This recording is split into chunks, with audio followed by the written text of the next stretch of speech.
예, 여러분 안녕하세요. 오늘도 거룩한 주알의 파라샤 미켓스 그 시간이라는 주제로 이어가는 내용을 나눠보려고 합니다. 함께 해주셔서 감사드리면서 본문에 들어가기에 앞서서 이스라엘 군사들의 안녕과 보호하심과 능력을 위해서 그리고 납치된 모든 사람들의 신속한 귀환을 위해서 기도드리는 마음으로 오늘 내용을 같이 한번 읽어보도록 하겠습니다. 라비 아바께서는 사람의 마음속에 있는 계획은 깊은 물과 같지만 이해력 있는 사람은 그것을 끌어낸다라고 잠언 20장 5절의 말씀을 빌어서 말씀을 시작하셨습니다. 여기에서 말하는 깊은 물은 복 대신 거룩하신 분을 일컫습니다. 왜냐하면 그분께서는 세상의 기근의 법령을 이행하기 위해 요세프의 손으로 계획을 세우시고 원인을 이끌어내셨기 때문입니다. 그러나 이해력 있는 사람이 그것을 이끌어낸다. 여기에서는 이것은 요세프를 가리킵니다. 그는 복되고 거룩하신 분께서 세상에 명하신 그 깊이를 드러냈습니다. 와서 보세요. 요세프가 그 형들에게 악을 행하지 않고 그들에게 진실로 행하였으니 이것이 항상 의인의 길입니다. 이로 말미암아 복되고 거룩하신 분께서 이 세상과 오는 세상에서 그들을 불쌍히 여기십니다. 사람의 마음속의 계획은 깊은 물과 같으니 이 부분은 유다를 가리킵니다. 그가 베냐민을 대신하여 요세프에게 다가갔기 때문입니다. 그러나 이해력 있는 사람이 그들을 이끌어낸다. 이것은 요세프입니다. 여기에 부분에서의 추가 커멘터리는요. 유다가 요세프의 마인드의 깊이를 알아보다입니다. 라비 아바께서는 리다 문 어귀에 앉아 계셨습니다. 그분께서는 한 사람이 와서 흙더미에 있는 움집에 앉아 있는 것을 보았습니다. 길 가다가 지쳐서 거기 자리를 잡고 잠들었던 것입니다. 그런 와중에 그분께서는 뱀이 그에게 다가가는 것을 보셨고 오소리가 배설물을 흘리며 나와서 그것을 죽였습니다. 그 사람이 깨어보니 그 뱀이 자기 앞에 죽어 누워있는 것을 보았습니다. 그 움막이 아래로 무너져 내려가는 찰나에 그가 벌떡 일어났습니다. 라비 아바께서는 그에게 다가가서 말씀하셨습니다. 당신이 무엇을 하는지 제게 말씀해 주세요. 보세요. 복되신 거룩하신 분께서 당신을 위해 이 두 가지 기적을 행하셨습니다. 아무것도 아는 일이 아닙니다. 그 사람이 대답하기를 제가 사는 동안에 세상에 아무도 저를 악하다 칭하거나 화해하지 않거나 제가 용서하지 않은 사람이 없습니다. 게다가 그 사람과 화해할 수 없다면 그 사람과 저에게 상처를 준 모든 사람들을 용서하기 전에는 침대에 들어가 본 적이 없습니다. 저는 그들이 저에게 악하게 대한 것에 대해 평생 신경 쓰지 않았습니다. 그뿐만 아니라 그날부터 저는 그들에게 친절하게 대하려고 노력했습니다. 라고 말했습니다. 라비 아바께서는 눈물을 흘리시며 말씀하셨습니다. 이 사람의 행위는 요세프의 행위보다 뛰어납니다. 요세프는 확실히 그들이 그의 형제이기 때문에 그들에게 자비를 베푸는 것이 당연했습니다. 그러나 이 사람이 행한 일은 요세프를 능가한 것입니다. 복되신 거룩하신 분께서 그를 위해 기적 위에 기적을 행하시는 것이 마땅합니다. 순전하게 걷는 자는 안전하지만 그의 길을 굽게 행하는 자는 드러날 것이다 라고 잠언 10장 9절에 말씀하셨습니다. 순전하게 걷는 자는 안전하다라는 것은 토라의 길을 걷는 사람을 말하며 안전히 걸을 수 있다는 것은 세상의 어떤 악도 그에게 해를 끼칠 수 없기 때문이다라는 뜻입니다. 여기에서 나오는 히브리어 단어 이바데야, 드러날 것이다, 알려질 것이다. 이것은 진리를 버리고 자기 동료에게 보복하려고 하는 자는 알려질 것이다 라고 합니다. 이것은 무슨 뜻인가요? 그는 모든 심판의 대가들에게 인식될 것입니다. 왜냐하면 그 사람의 이미지가 결코 기억에서 사라지지 않고 그를 복수의 현장으로 데려가기 때문입니다. 그러므로 이바데야, 알려질 것입니다. 와서 보세요. 진실의 길을 걷는 사람은 거룩한 복되신 분께로부터 보호를 받아서 심판의 대가들로부터 알려지거나 인식되지 않습니다. 하지만 그의 길들을 탈선시키는 사람은 그들에게 알려지고 인식됩니다. 진실의 길을 걸으며 세상을 안전하게 걷는 자는 기쁩니다. 이 세상과 다음 세상에서 두려울 것이 없습니다. 다음은 창세기 43장 18절의 말씀인데요. 그 남자들은 요셉의 집으로 데려오게 된 것을 두려워했다라고 나옵니다. 라비 요시께서는 토라의 길을 모르거나 숙고하지 못하는 사람들에게 화가 있습니다. 복되신 거룩하신 분께서 그들의 행위에 대해 정의를 요구하러 오시고 영혼이 육체에서 분리되기 전에 육체와 영혼이 일어나 그들의 모든 행위에 대해 책임을 지게 될 때 그들에게는 화가 있습니다. 그날은 심판의 날이요. 책들이 펴지고 심판하는 자들이 서며 뱀이 물려고 준비하고 있는 온 몸이 떨리는 날입니다. 영혼은 육체에서 분리되어 어느 방향으로 가야 할지 어디로 끌려가는지 모르고 방황합니다. 이 분노와 수치의 그 날은 비통합니다. 그러므로 우리는 날마다 충동을 불러일으켜 그가 왕 앞에서 심판을 받고 흙 속에 묻혀서 썩어져 영혼이 그에게서 분리될 그 날을 기억해야 합니다. 우리가 배운 바로는 사람은 항상 악한 충동에 대항하여 선한 충동을 불러일으키고 그것을 부지런히 따라야 합니다. 그것이 그 사람을 떠나면 괜찮습니다. 그렇지 않다면 그는 토라에 참여해야 합니다. 왜냐하면 토라만이 악한 충동을 깨트릴 수 있기 때문입니다. 그것이 떠나면 괜찮지만 그렇지 않다면 벗어나기 위해 죽는 날을 스스로에게 상기시켜야 합니다. 여기서 숙고해야 할 내용이 있습니다. 왜냐하면 사악한 충동은 죽음의 천사와 동일하기 때문입니다. 자, 죽음의 날에 직면했을 때 죽음의 천사가 부서질까요?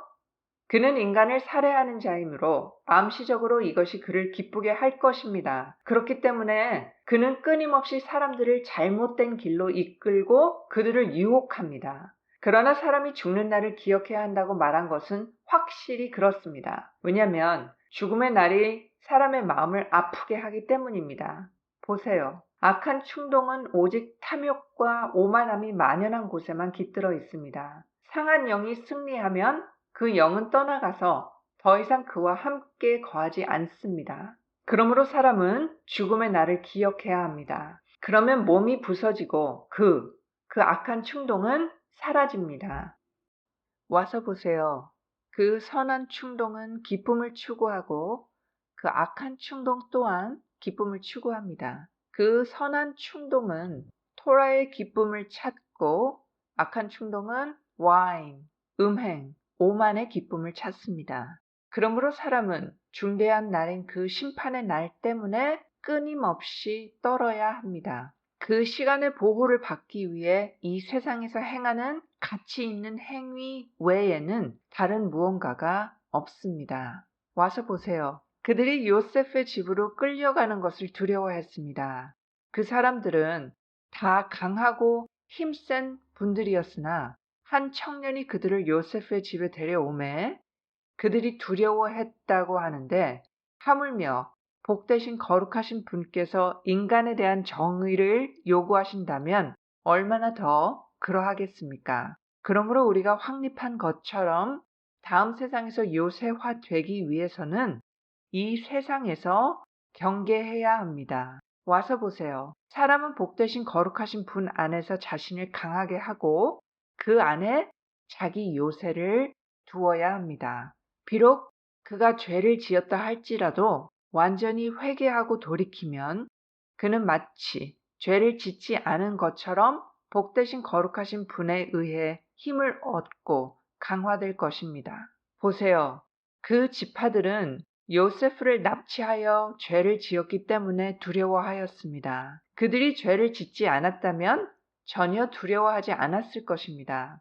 사람의 죄는 그 사람의 마음을 상하게 하여 전혀 힘을 잃게 만들기 때문입니다. 어떻게요? 그 사람 안에 있는 선한 충동이 깨어지고 그 사람은 악한 충동을 극복할 힘이 없게 됩니다. 이렇게 기록되어 있습니다. 두려워하고 마음이 약한 사람은 누구입니까? 이 신명기 20장 8절에 나오는 말씀은 자신의 마음을 아프게 하는 자신의 죄를 두려워합니다.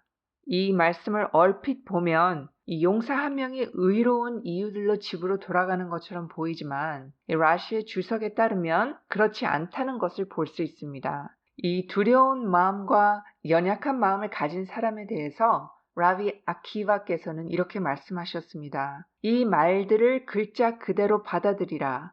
그 말들은 그가 전투에 밀집된 대열에 서서 맨몸으로 칼을 겨누지 못한다는 뜻이다. 하지만 갈릴레오 사람인 라비 호세께서는 자신이 저지른 죄를 두려워하는 사람을 의미한다라고 말씀하셨으며 성경은 자신이 집으로 돌아온 사람을 자신의 집이나 포도밭 또는 아내에게 돌리게 하는 기회를 주어서 자신이 저지른 죄 때문에 돌아온 사실을 감추어서 자신이 큰 죄인이라는 것을 사람들이 알지 못하도록 했습니다. 그리고 돌아온 사람을 보는 사람은 아마도 그는 집을 지었거나 포도밭을 심었거나 아내가 생겼을 것이다 라고 말할 것입니다. 소타 44a 와서 복되신 거룩하신 분께서 그 지파들의 죄에 대해 몇 세대에 걸쳐서 보응하시는지를 보세요.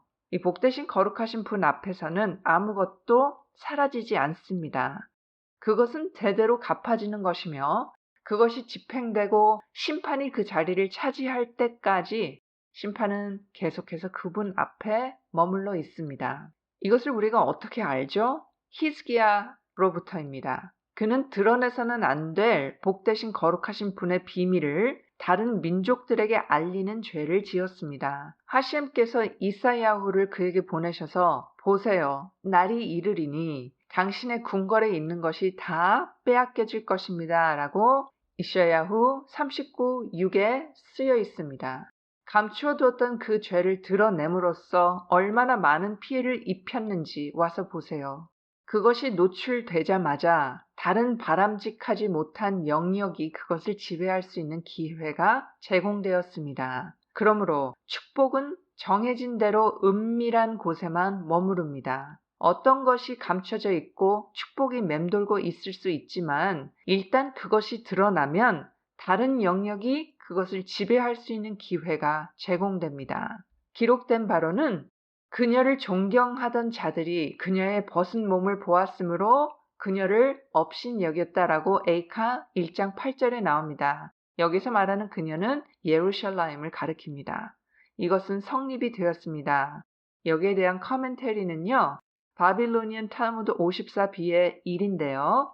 이는 마치 남자가 그의 리바야, 그의 파트너인, 즉 그의 아내에 합류하여 달라붙는 것과 같다는 뜻입니다. 즉 체르빔이 서로를 끌어안고 있는 것처럼 보였습니다.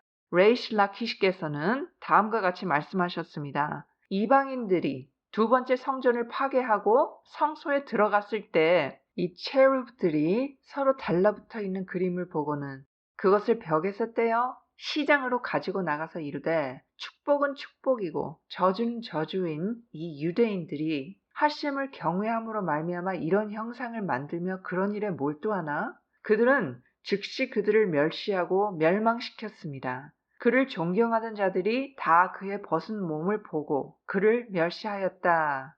라고 에이카 1장 8절에 적혀 있습니다.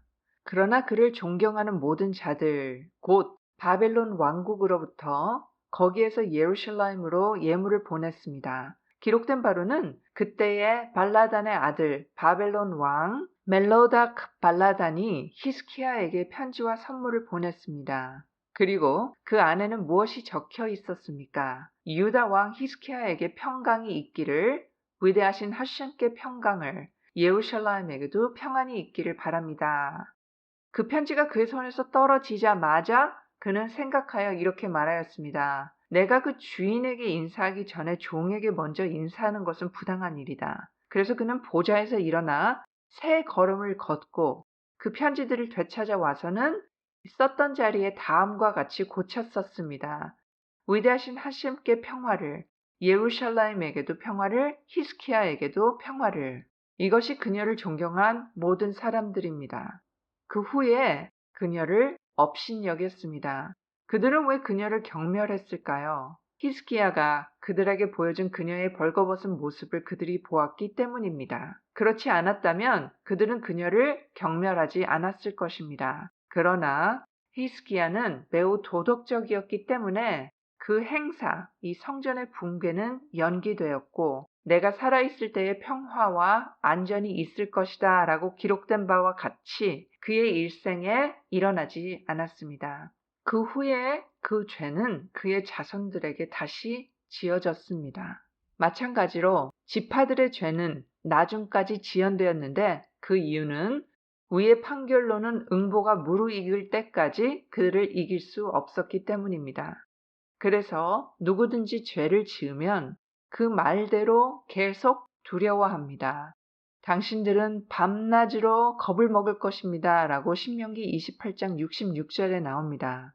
그러므로 사람들은 요세프의 집으로 끌려오는 것을 두려워했습니다.